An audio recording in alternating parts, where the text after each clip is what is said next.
Hello guys, Amajot here. I'm still Amajot, and I'm still talking about stress relief and how we can create more ease in our lives. And I was thinking today about fear and our different levels of fear, because ultimately a lot of our stress goes back to the basic element of fear, which activates our emergency response system, and either we want to fight, flight, activates our fight, flight, or freeze response. We want to fight, we want to run away, or we get stuck there. That's ultimately the basics of what I think stress is like, and stress is that kind of continuous repetition of that emergency response system again and again and again, to the point where it really impacts our health. So I was thinking about fear because if you watched my content from yesterday, you'll know that I did a hot air balloon ride. And what's really funny is that I didn't really think about, I always wanted to do one, and I didn't really think about whether I was scared to do it or not. I was just like, yeah, I'm doing this. I kind of booked it, didn't really think about it, forgotten about it, went on it yesterday. And then when I was there, I was like, oh, this is a little bit scary. Just getting in and the takeoff and all of that. And then it was fine. And I had this moment of, oh my God, that was a little bit scary, but then it was fine. And a couple of years ago, I did a skydive, scariest thing I ever did, one of the scariest things I ever did. It was really good, but it was really, really scary. But I wanted to do it. I wanted to put myself out of my comfort zone. And I'll do stuff like that. And even like going through my illness, I kind of just did it. I went through it. And recently, there's some other health stuff, like just some mild autoimmune stuff that I've been going through. And again, I've kind of just gotten on with it. So it's kind of like I've got this threshold when it comes to things like that. When it comes to really scary stuff, I just get on with it. And I know other people are like, oh my God, how do you do that?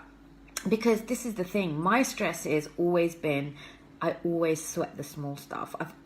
People have always said this to me, is stop stressing the small stuff. Like, you don't have to worry about that. And mine tends to be stressing about upsetting other people. When I feel like I've done something wrong and I could have done it differently. Usually in human relationships, it really does upset me if I've upset somebody.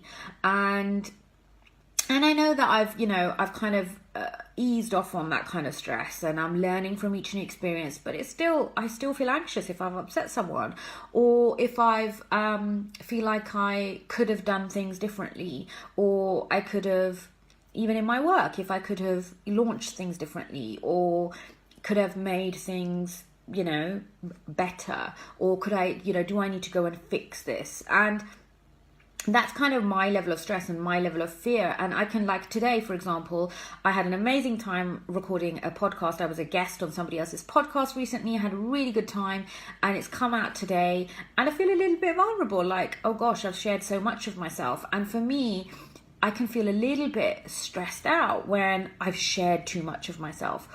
And it can be the small stuff. So I can get over involved in these things when I don't need to. My point is this. I know this about myself. I know I've got different thresholds of fear, but what I can do is I can use my ability to be fearless. And I don't mean that in having no fear. I mean the things that I can do where I kind of am a little bit scared, but I'll do them anyway, in the areas where I do feel more scared about doing things. And so it's about comparing yourself and what you know about yourself, or get to know about yourself, rather than comparing yourself to others. It's really easy to say, oh my God, that's so brave, and you went and did this, and I wish I could do that. When actually, I know for a fact there'll be stuff in your life that other people have said that to you about. So what are the things that other people say to you that, oh my gosh, like, how do you do that? How do you raise a family and, manage all of that and multitask and go to work? And, how do you look after other people so well? How do you do that job? How do you do that presentation without even thinking twice about it? How do you do those things? But the fact is that you just treat those things differently. You have elements that you're fearless about. So how can you use those things to look at where you kind of hold yourself back sometimes, or the things that cause you stress or angst or anxiety or panic? can you bring elements of your fearless self into those things?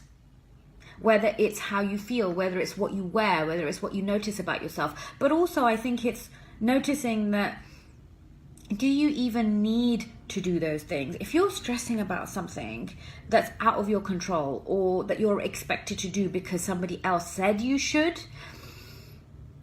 then do you really need to do them? Do you really need to have another conversation to someone to apologize about something that really wasn't your fault? Do you really need to go for that promotion at work because everyone thinks you should, whether it's your line manager or your parents or your family or, you know, your own kind of sense of duty and responsibility? Do you really need to do those things?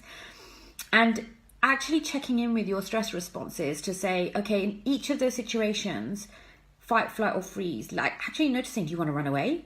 Do you want to argue with someone? Do you just feel so panicked you just get stuck like a deer in headlights? And what are those situations?